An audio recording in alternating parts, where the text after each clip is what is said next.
আল্লাহু আকবার।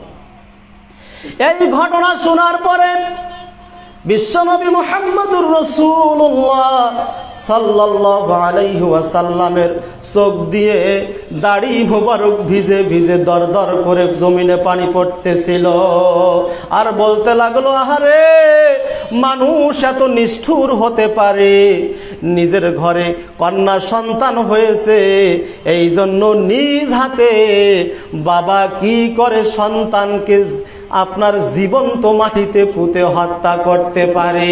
কতটুকু পাষাণ দিলের মানুষ হলে এমন জঘন্য কাজ করতে পারে। বোঝা যায়? কথা বোঝা যায়? সেই সময়ের কথা স্মরণ করুন, কেমন সময় ছিল সেই সময়। আল্লাহ রাব্বুল আলামিন বলেন, ওয়া ইযাল মাউদাতু সুইলাত বিআইয়ি যামবিন কুতিলাত। আল্লাহ রাব্বুল আলামিন ওই সব জীবন্ত প্রথিত কন্যা সন্তানদেরকে আল্লাহ জিজ্ঞেস করবেন, তোমাদেরকে কোন কারণে হত্যা করা হয়েছিল।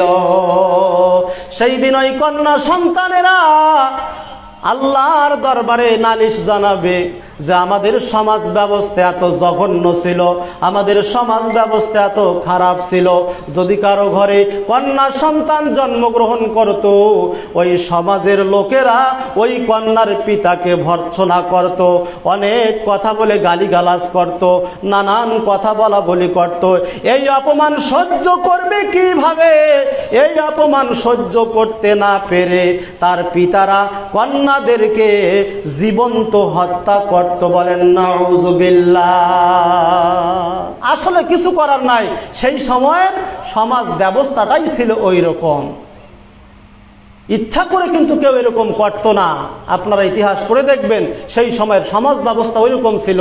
তাহলে সেই সমাজ ব্যবস্থা থেকে তুলে এনে, সেই গর্ত থেকে তুলে এনে আজকে নারীকে কোথায় বসিয়েছে একটু চিন্তা করে দেখেন। কোথায় পর্যন্ত আছে? আমাদের দেশের প্রধানমন্ত্রীকে একজন নারী। আমাদের দেশের অনেক মন্ত্রীর পদে আছেন কি? নারী। আমাদের দেশে অনেক চেয়ারম্যান মেম্বার নারী। কথা বলেন ঠিক না বেঠি? উপজেলায়ও অনেক নারী আছে। কথা বলেন ঠিক না বেঠি? কে সম্মান দিয়েছে? সেই সময়ের যদি সমাজ ব্যবস্থা থাকতো, নারীদেরকে যদি ওই রকম চোখে দেখা হতো, বাঁকা চোখে দেখা হতো, নারীদেরকে সেই সময় কোনো সম্মান দেওয়া হতো না, তাহলে কি নারীরা আজকে এই আসনে থাকতে পারত? ইসলাম তাদেরকে, নারীকে এত সম্মান দিল যে সম্মান দিতে দিতে আজকে নারীরা কত সম্মানের স্থানে আছে। কন্যা হিসাবে নারীকে আল্লাহ যে সম্মান দিলেন, ইসলাম যে সম্মান দিলেন, তার একটু বর্ণনা শুনুন। মায়েশা সিদ্দিকা রাদিয়াল্লাহু তাআলা আনহু বলেন যে